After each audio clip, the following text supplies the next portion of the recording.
अंग्रेज़ों ने इस देश में बहुत सारे कानून बनाए थे डिवाइड एंड रूल करने के लिए, लूटने और बांटने के लिए, लेकिन कांग्रेस ने भी बहुत से कानून बनाए इस देश को डिवाइड एंड रूल करने के लिए और लूटने और बांटने के लिए। 1991 में पहला कानून बनाया प्लेसेस ऑफ वर्शिप एक्ट, और हिंदू, जैन, बौद्ध, सिख के लिए कोर्ट का दरवाज़ा बंद कर दिया। 1992 में दूसरा कानून बनाया, इस देश को हिंदू और मुस्लिम में बांट दिया, अल्पसंख्यक बहुसंख्यक में बांट दिया। हिंदू लॉ हिंदू, जैन, बौद्ध, सिख पे लागू होता है, लेकिन हिंदू को मेजॉरिटी बना दिया, सिख, जैन, बौद्ध को माइनॉरिटी बना दिया। ये इसकी डिवाइड एंड रूल की पॉलिटिक्स थी। और तीसरा जो सबसे घटिया कानून बनाया कांग्रेस ने 1995 में, जिसको कहते हैं वक्फ एक्ट, जिसको मैंने सुप्रीम कोर्ट, हाई कोर्ट में चैलेंज किया है, और इसकी अगली सुनवाई भी सुप्रीम कोर्ट में होगी, क्योंकि इन्हें हाई कोर्ट से ट्रांसफर पिटीशन फाइल कर दिया है कि मैटर अब हाई कोर्ट में नहीं बल्कि सुप्रीम कोर्ट में चलना चाहिए।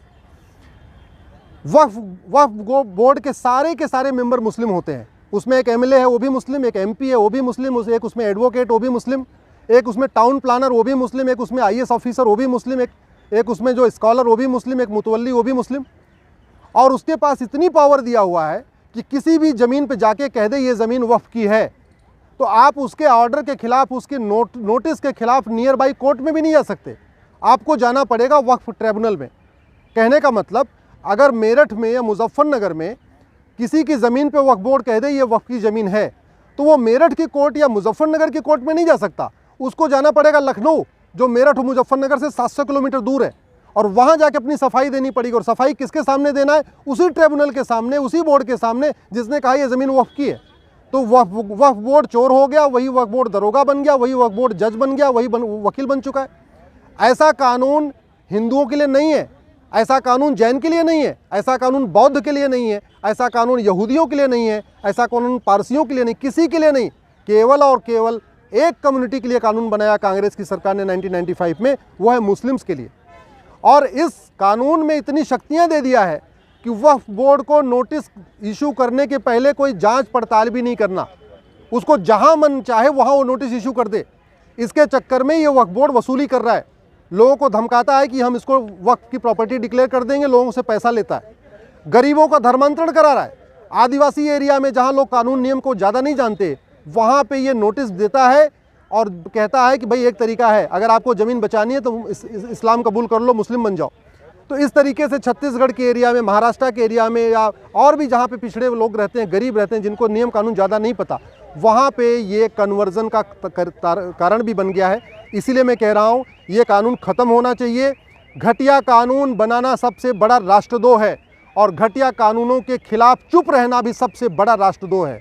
मैं इस देश के सांसदों से निवेदन करता हूं, विधायकों से निवेदन करता हूं, इस घटिया कानून के खिलाफ बोलिए। 1991 के प्लेसेस ऑफ वर्शिप एक्ट के खिलाफ बोलिए, 1992 के माइनॉरिटी कमीशन एक्ट के खिलाफ बोलिए, और 1995 के वक्फ एक्ट के खिलाफ बोलिए। ये तीनों कानून कांग्रेस ने भारत में डिवाइड एंड रूल के लिए बनाया था, सत्ता के लिए बनाया था, मुस्लिम अपीजमेंट के लिए बनाया था। और जितनी दोषी कांग्रेस है इस कानून को बना के, उतने ही दोषी वो लोग हैं जो इस कानून पे मौन है। जो लोग इस कानून के खिलाफ चुप हैं, मैं उनको देशभक्त नहीं मानता। घटिया कानून बनाना देशद्रोह है, तो घटिया कानूनों पे चुप रहना भी देशद्रोह है। घटिया कानूनों के खिलाफ न बोलना भी देश से गद्दारी है। इसलिए मैं सबसे निवेदन करता हूं, इन तीनों कानूनों के खिलाफ बोलिए। इस देश में संविधान है, जो कानून होना चाहिए वो सबके लिए होना चाहिए। अगर वक्फ एक्ट जैसा कानून सबके लिए होता तो बात समझ में आती थी, लेकिन केवल मुस्लिम्स के लिए ऐसा कानून, बाकी किसी को ऐसा कानून नहीं। क्या हिंदू इस देश में दूसरे दर्जे के नागरिक हैं? क्या जैन इस देश में सेकंड क्लास सिटीजन है? क्या बौद्ध इस देश के सेकंड क्लास सिटीजन है? क्या इस देश के जो पारसी हैं, यहूदी हैं, वो सेकंड क्लास सिटीजन है?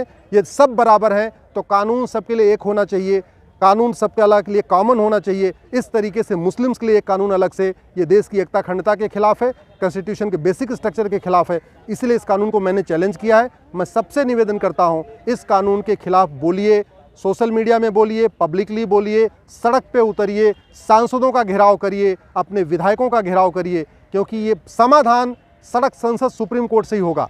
आप अगर सांसद नहीं हैं, सुप्रीम कोर्ट नहीं आ सकते हैं, तो कम से कम सड़क पे उतरिए, इस कानून, इन तीनों कानूनों के खिलाफ बोलिए। 1991 का प्लेसेस ऑफ वर्शिप एक्ट, 1992 का माइनॉरिटी कमीशन एक्ट और 1995 का वक्फ एक्ट, इन तीनों कानूनों को ख़त्म करने के खिलाफ आवाज़ उठाइए। जय हिंद, जय भारत।